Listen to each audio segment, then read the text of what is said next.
Evangelio según Mateo, capítulo 5, versículos 13 al 16.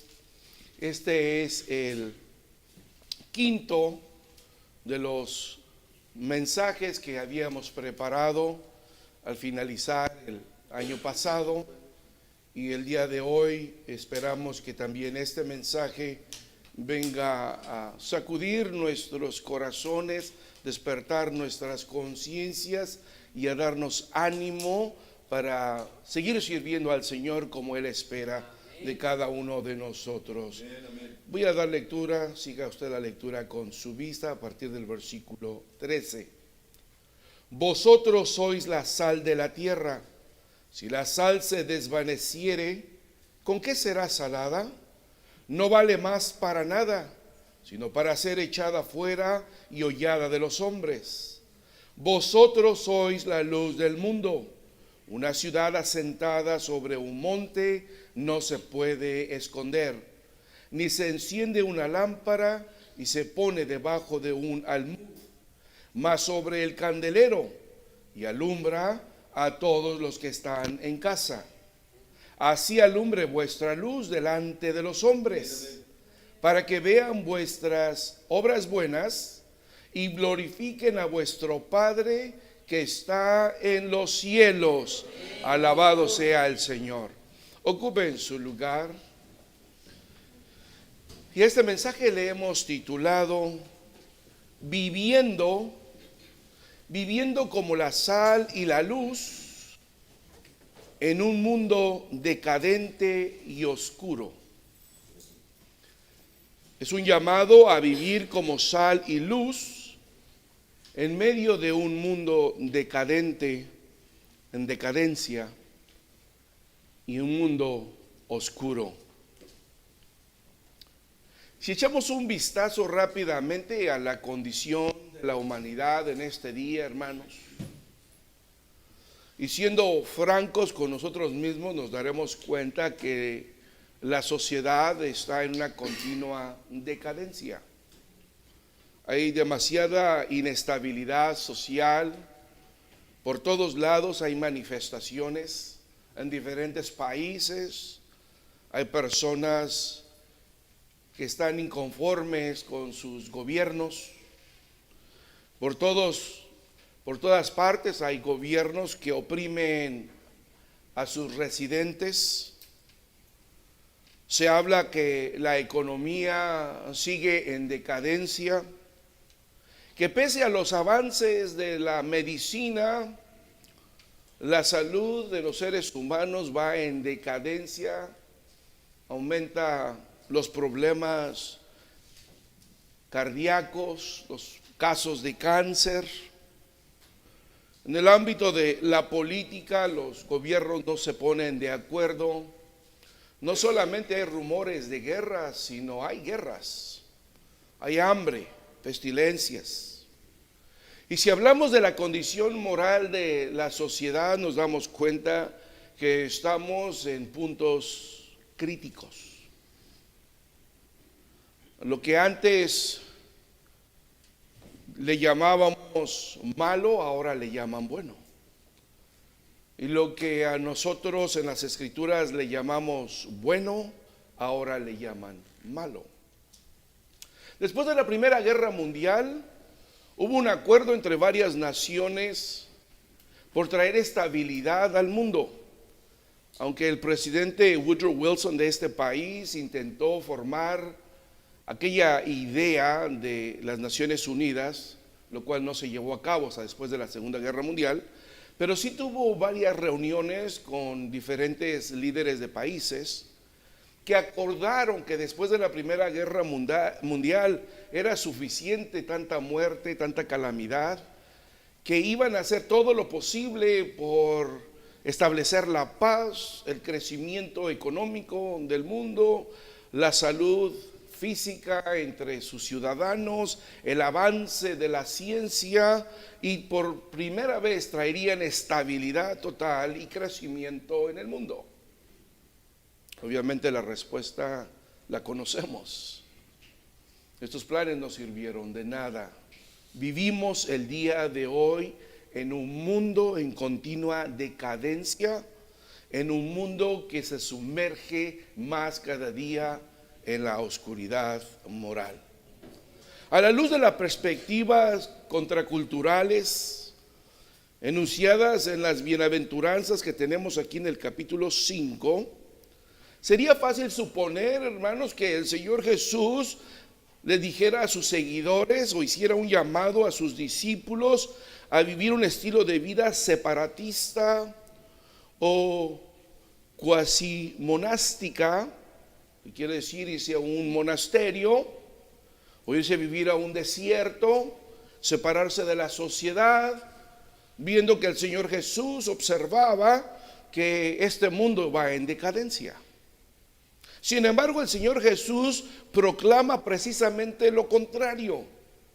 No a que los cristianos se vayan a los montes, a las montañas, se oculten en los desiertos o formen comunidades aisladas del resto del mundo.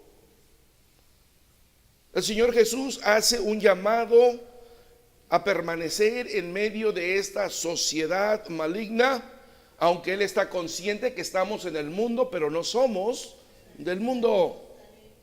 Los cristianos entonces tenemos un llamado a impregnar la sociedad como agentes de redención, como agentes que traen las buenas noticias de salvación. El Señor Jesús, mirando a sus seguidores y a sus discípulos, les dijo algo extraordinario, algo hermoso. Ustedes son la sal de la tierra. Ustedes son la luz del mundo. Pero por favor, hermanos, notemos lo que Jesús no está diciendo. Él no está diciendo, intenten convertirse en sal. Él no dice, trabajen duro para que algún día ustedes lleguen a ser la luz del mundo. No, el Señor Jesús dijo, ustedes son. Ustedes son. Antes de que el Señor Jesús hablase lo que sus seguidores deberían de hacer, les dice lo que ellos son. Antes de que el Señor Jesús espere que usted y yo actuemos, obremos, debemos de saber quiénes somos y a quién pertenecemos. El cristiano siempre funciona de esta manera. La identidad precede a la acción. Su identidad va a determinar sus acciones, reacciones y palabras. En otras palabras, la gracia del Señor precede a la obediencia. Usted y yo no podemos obedecer si no estamos bajo la gracia redentora del Señor. Estas palabras vienen justamente después de las bienaventuranzas del capítulo 5. Aquí el Señor Jesús acaba de describir el carácter de sus seguidores, de los que pertenecen a entrar al reino del Señor. Les habla de humildad, de misericordia, que sean puros de corazón, hambrientos de justicia y dispuestos a sufrir por Cristo. Ahora les dice cuál es el propósito de su carácter. Y el propósito del carácter cristiano es influir en el mundo para la gloria de Dios. No es una coincidencia, hermanos. Mire, ponga su vista en el versículo 10, que no es parte de nuestro mensaje, sin embargo es la antítesis, es la autopista que nos lleva a nuestro mensaje. Versículo 10: bienaventurados los que padecen persecución por causa de la justicia, porque de ellos es el reino de los cielos. Bienaventurados sois cuando os vituperaren y os persiguieren y dijeren de vosotros todo mal por mi causa, mintiendo. Siéntanse bienaventurados cuando los señalen en sus trabajos, entre sus vecinos o su misma familia que no conoce a Cristo. 12. Gozaos y alegraos porque vuestra merced es grande en los cielos, que así persiguieron a los profetas que fueron antes de ustedes. Y después dice, vosotros sois la sal de la tierra. En otras palabras, el Señor Jesús nos está preparando y está diciendo, van a tener ustedes persecución en la tierra. Si verdaderamente son mis discípulos, van a ser señalados, los van a odiar, no los van a ver con buenos ojos, la sociedad no los va a recibir, la sociedad no los va a abrazar y darles bienvenida, si ustedes verdaderamente son mis discípulos. Sin embargo, ustedes tienen que saber que ustedes son la sal de la tierra, que ustedes son la luz del mundo. El Señor Jesús, conociendo nuestra naturaleza humana, sabiendo que el ser humano por naturaleza, cuando es perseguido, se esconde, cuando es señalado, trata de cubrirse, de aislarse, de defenderse. Entonces eso sería una reacción contraria a las enseñanzas de nuestro divino Maestro. Dice el Señor, en otras palabras, cuando ustedes sean señalados, cuando ustedes sean vituperados, cuando ustedes sean perseguidos, es cuando más tienen que dar la cara por el Evangelio. Es cuando ustedes tienen que recordar quiénes son. Son la sal y la luz del mundo. No para que se escondan, no para que corran, entren a su casa, cierren sus puertas, cierren sus ventanas y vayan sin saludar a nadie. Es cuando es el momento de proveer la protección que la sal provee. Es el momento de iluminar con la luz que Dios nos ha dado para iluminar. Así es que aquí en Mateo capítulo 5, versículos 13 al 16, el Señor Jesús responde a una pregunta crucial. ¿Qué diferencia debe de marcar un seguidor de Cristo mientras está en el mundo? ¿Qué diferencia debe de usted marcar en el trabajo? ¿Qué diferencia debe usted demostrar en la iglesia, entre sus vecinos? Así que este pasaje nos va a enseñar tres verdades, tres realidades. La primera, este pasaje nos va a enseñar quiénes somos en Cristo. Si usted se le está olvidando quién es, este pasaje nos va a recordar quiénes somos en Cristo. Número dos, ¿por qué nuestro testimonio es importante? No solamente dentro de la iglesia, es mucho más importante allá afuera. Número tres, cómo nuestras vidas deben guiar a otros hacia Dios. Cómo nuestras vidas deben guiar a otros hacia Dios. Bien, entremos en materia, versículo 13. Vosotros sois la sal de la tierra. Si la sal se desvaneciere, ¿con qué será salada? No vale más para nada, sino para ser echada fuera y pisoteada de los hombres. ¿Quiénes somos en Cristo? Dijo el Señor Jesús, ustedes son la sal de la tierra. En el mundo antiguo se puede apreciar realmente el valor, el significado de este versículo.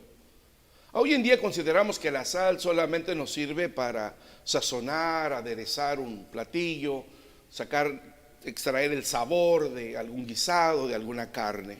Sin embargo, en el tiempo del Señor Jesús, la propiedad principal de la sal era conservar. No estaban tan interesados en que les diera un buen sabor la comida, lo más importante, porque no existía la refrigeración. La sal consistía en preservar la carne y evitar su descomposición temprana. Así es que agarraban los trozos de carne, los envolvían en sal, los ponían al sol para que se secara esa carne con sal, evitara su descomposición y así pudieran ellos comer carne durante todo el año. Jesús dice que su pueblo está destinado a ser un conservante moral en un mundo en descomposición. Este mundo desde el aspecto moral está en una completa descomposición. Y si nosotros vamos a ser la sal de la tierra, o somos la sal de la tierra, estamos para conservar, para preservar el aspecto moral de la palabra de Dios. El mundo sin Cristo se dirige naturalmente hacia la corrupción espiritual, a lo que se pudre. Ante la corrupción espiritual, ante la corrupción moral y ante la corrupción humanitaria. Así es que para eso es la sal, para evitar que esta descomposición avance a pasos agigantados. Dios coloca entonces a su pueblo en la sociedad para frenar esa decadencia, viviendo vidas santas y diferentes al resto del mundo. Ya nos vamos dando cuenta de que está hablando el Señor Jesús y el compromiso que tenemos. Además, la sal también tenía esa propiedad, o tiene esa propiedad de realzar el sabor de los alimentos. Pues una pequeña cantidad es suficiente para darle sabor a una salsa, a una sopa, a un guisado. El cristiano nunca tuvo la intención de ser insípido o invisible. No, el llamado que nos hizo el Señor Jesús es a que los creyentes vivamos una vida de felicidad, de alegría, de gozo, una vida rica, próspera espiritualmente y emocionalmente. El Señor Jesús dijo: yo he venido para que tengan vida. Y esa expresión, para que la tengan en abundancia, quiere decir, no solamente nos ha dado vida, sino nos da la facultad de disfrutar la vida. ¿Cuántos tienen su refrigerador lleno y no tienen hambre? ¿Cuántos tienen el mejor colchón, pero por la noche no concilian el sueño? La iglesia del Señor, aún en medio de una vida sencilla, debe llevar una vida de felicidad, de alegría, porque sabemos quién es nuestro Señor. El cristiano fiel debe ser una persona feliz, siempre tener palabras de bendición en sus labios para todas las personas con las que se encuentra.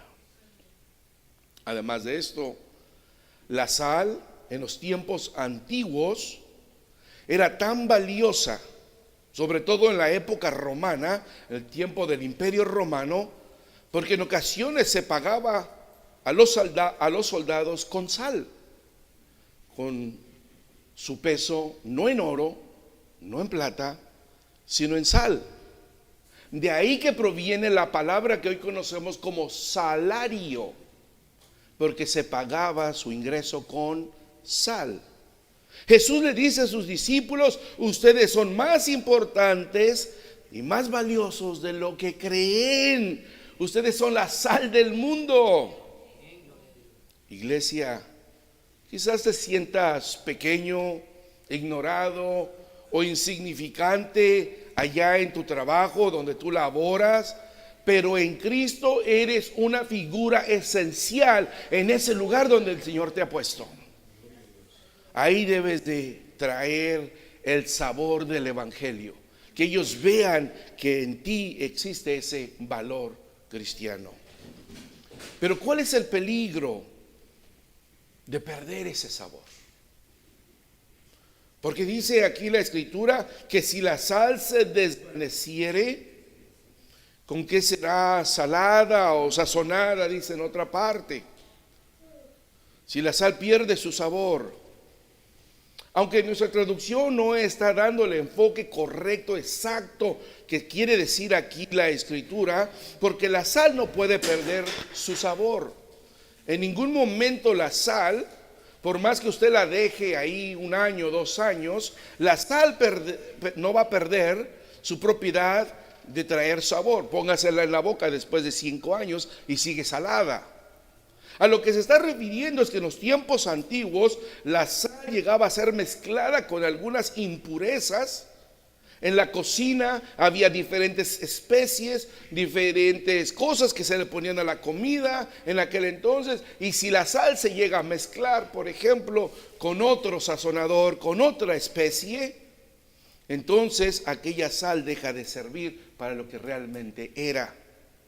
Cuando esas impurezas predominan en un saco de sal, la sal se vuelve inútil. Revuelva azúcar con sal, que muchas veces nos podemos equivocar en la mesa. ¿Es esto sal o es esto azúcar? Nos damos cuenta hasta que la probamos, pero revuélvala y a ver si le sirve para sazonar una carne. O lo mismo, a ver si el azúcar con sal le sirve para preparar un agua fresca. Se vuelve inútil. La expresión pierde su sabor, se traduce más literalmente como se contamina. Si la sal se llega a contaminar y ya no sirve para nada, ya no vale más, sino para ser echada fuera y pisoteada de los hombres. Espiritualmente hablando, entonces, el Señor Jesús advierte contra las concesiones de la cultura que nos rodea y que quiere contaminarnos. En otras palabras, el Señor Jesús nos está preguntando en esta hora, allá en tu trabajo, allá en tu escuela, entre tus amigos, entre tus familiares no cristianos, ¿tú has hecho concesiones? ¿Has tratado de imitar el estilo de vida del mundo para no ser señalado como un cristiano radical, diferente a la cultura? ¿Qué concesiones has permitido? ¿Qué disciplinas y doctrinas has relajado para pasar inapercibido, incógnito en tu trabajo? ¿Te has quitado, iniciando por lo más práctico y visible, la vestimenta cristiana y te has puesto la vestimenta del mundo para que no se note que eres una cristiana radical? Porque no quieres ser señalada, porque no quieres hacer tu función de ser la sal del mundo. Y es más fácil hacer concesiones, permitir que el mundo nos intoxique, aceptar impurezas y contaminarnos. Cuando la iglesia se mezcla tanto con el mundo que ya no se ve la diferencia entre una cristiana y una gentil, entre un cristiano y un gentil, pierde su eficacia de traer influencia al mundo. Cuando la iglesia se mezcla tanto con el mundo que no se ve la diferencia, no suena diferente, no vive de manera diferente, perdemos nuestra influencia para cambiar el mundo para Cristo. A esto se está refiriendo el Señor Jesús. El Señor Jesús alcanzó a ver, porque como Él todo lo sabe, alcanzó a ver el futuro de la iglesia y miró que si la iglesia iba a ser perseguida, iba a ser señalada. Cuando la cultura a lo bueno le llamara malo y a lo malo le empezara a llamar bueno, sabía que el primer ataque iba a ser hacia la iglesia. Y el Señor Jesús dijo: nunca pierdan su identidad. No dejen de ser la sal de la tierra que ustedes son. No se dejen contaminar por lo que la cultura dice, por lo que el mundo dice, porque entonces perderán su eficacia, su influencia en el mundo que les rodea. ¿Y para qué sirve la sal así? Ya contaminada, sin su influencia, dice el Señor Jesús, no sirve para nada. Es bastante estricto y directo el Señor Jesús. Para nada vale ya, sino solamente para una cosa sirve: para que en el tiempo de invierno, que cuando caiga la nieve, tiremos la sal en el camino y la pisoteemos. Como ahora que está esta corriente invernal, se están tirando en las carreteras millones, miles de toneladas de sal para evitar que se congele la nieve. Para eso va a servir nada más. Dios nos ayude. No estamos llamando a aislarnos del mundo, pero tampoco estamos llamados a ser parte del mundo. Somos llamados a vivir diferente de cómo el mundo vive, en decadencia. ¿Y cómo podemos nosotros salvaguardar esta sal? Cuando la santidad se cambia por popularidad, pierde las propiedades de preservación. Ya no puede salvaguardar la sana doctrina. Así es que ahí donde estemos, donde usted está laborando, donde usted está trabajando, donde usted está yendo a la escuela, amado hermano, no sacrifique su santidad por la popularidad. Para que usted sea aceptado y entre al grupo de los demás, no importa que la tengan como una extraña, que lo consideren un extraño, que lo consideren del siglo pasado. Acuérdese que usted pertenece a Cristo. También perdemos ese sazón, esa influencia, cuando la verdad se suaviza para evitar ofender a los demás. Y esto le está pasando a algunos de nuestros jóvenes, que se ven confrontados en las escuelas o en los trabajos a aceptar la cultura gay con sus pronombres, con sus títulos, y que usted tiene que llamarlos como ellos dicen, porque si no usted es una persona ofensiva. Si eso es lo que se requiere, preservar la sana doctrina, la santidad y ser ofensivos, que seamos ofensivos, pero con el evangelio en nuestras manos. No tengas miedo a ofender a los que le han dado la espalda al Señor, a los que no tienen a Dios en su noticia. Sin embargo, algunos, por miedo a ello, prefieren disimular o diluir la palabra para ser aceptados por sus compañeros. No hagas esto, hermano joven. Estás comprometiendo tu salvación, estás comprometiendo tu fidelidad al Señor Jesús. No le demos la espalda al Señor, dale la espalda al mundo. Cuando la obediencia se reemplaza por la conveniencia, este es otro peligro. Cuando la obediencia se reemplaza por la conveniencia, es cuando dejamos de seguir a Jesús de cerca y desde lejos, a la distancia, nos llamamos cristianos, pero ya estamos viviendo como incrédulos. Sí, soy cristiano. Y es que también ahora como que se ha levantado eso de moda, esa cultura de que todos son cristianos, todos quieren ser cristianos. Aquel que se cuelga una cadena con una cruz ya es cristiano. Aquel que va a la iglesia de vez en cuando ya también es cristiano. No sigamos a Jesús de lejos y querramos llamarnos cristianos. Dejemos de vivir como incrédulos y acerquémonos a los pies de Jesús. Seamos verdaderamente radicales en nuestra fe cristiana. Pero hay un precio. El mundo te va a despreciar. El mundo te va a señalar. El mundo te va a censurar. No claudiques ante la presión de la cultura y del mundo. Porque si la sal pierde su eficacia, dijo el Señor Jesús, dando esta lección, la sal insípida o contaminada se desecha. No porque Dios deje de amar a su pueblo, sino porque la fe comprometida pierde su poder para impactar a los demás.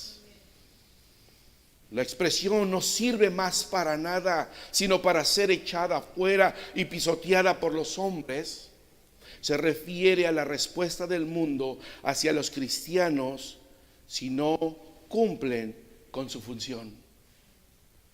¿Por qué? Porque si nos llamamos cristianos y no cumplimos con nuestra función de ser la sal de la tierra, a final de cuentas ni seremos fieles al Señor y el mundo nos señalará y señalará a Jesús. Y se dice ser cristiano.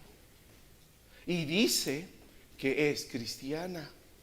Pero con qué facilidad la convencimos para que se quitara su cubierta, para que se pusiera pantalones.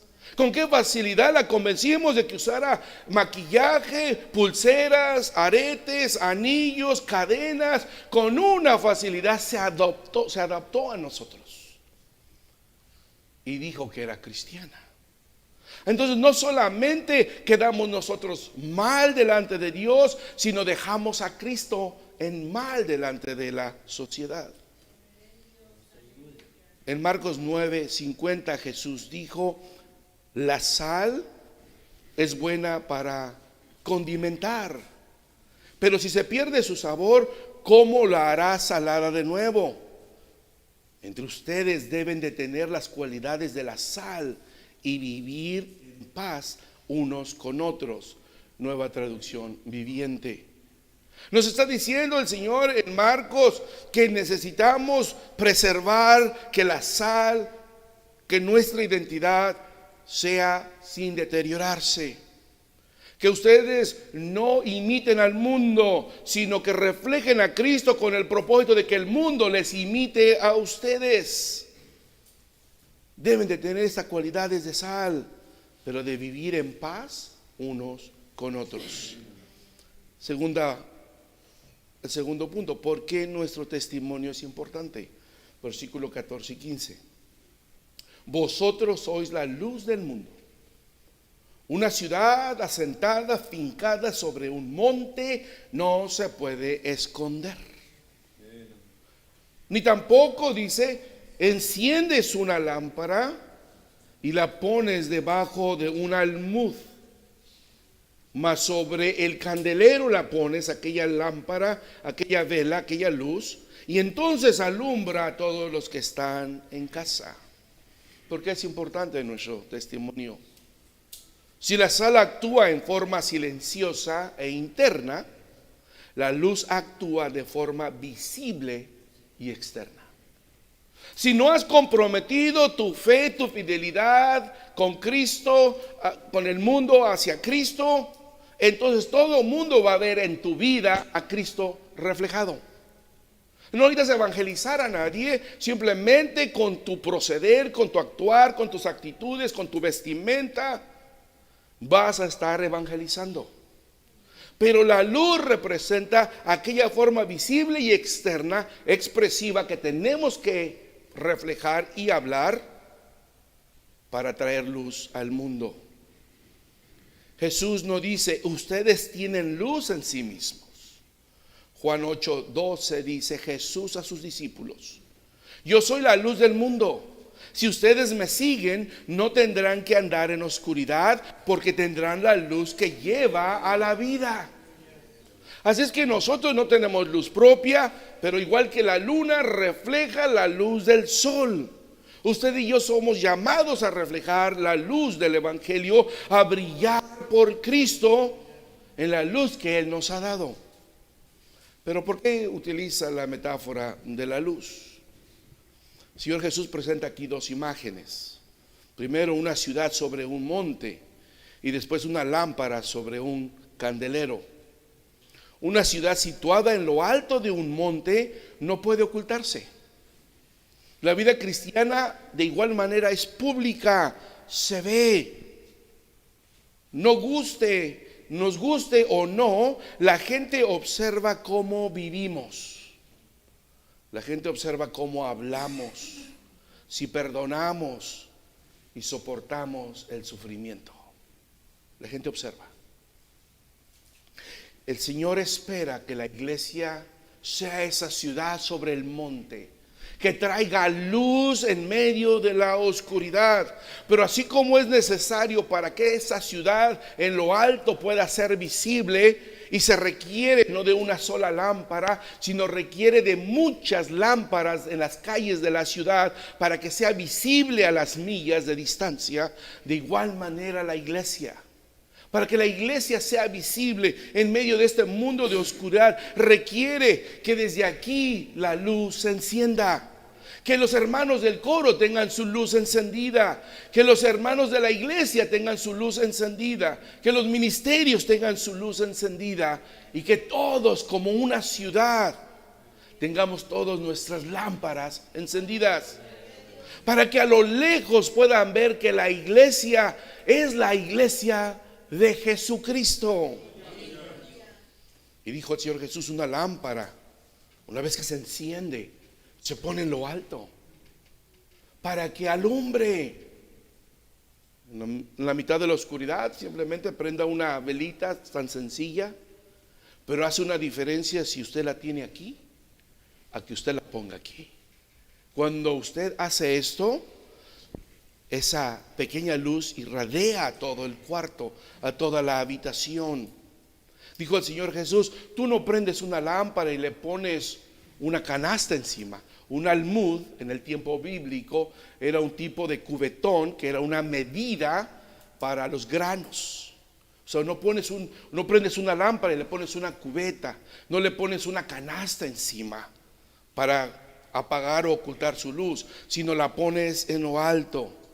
Por lo tanto, si Dios ya nos salvó, nos recuperó y nos rescató de las tinieblas y nos ha traído a su luz admirable por medio de nuestra fe personal, nosotros también podemos mostrar públicamente una vida transformada, una vida que resplandezca a la luz del Evangelio.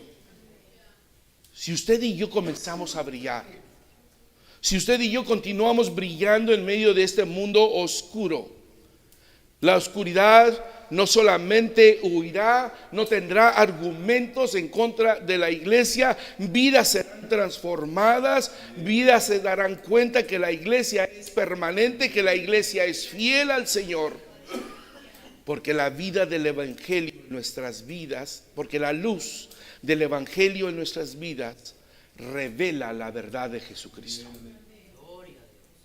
La luz proporciona guía a los perdidos.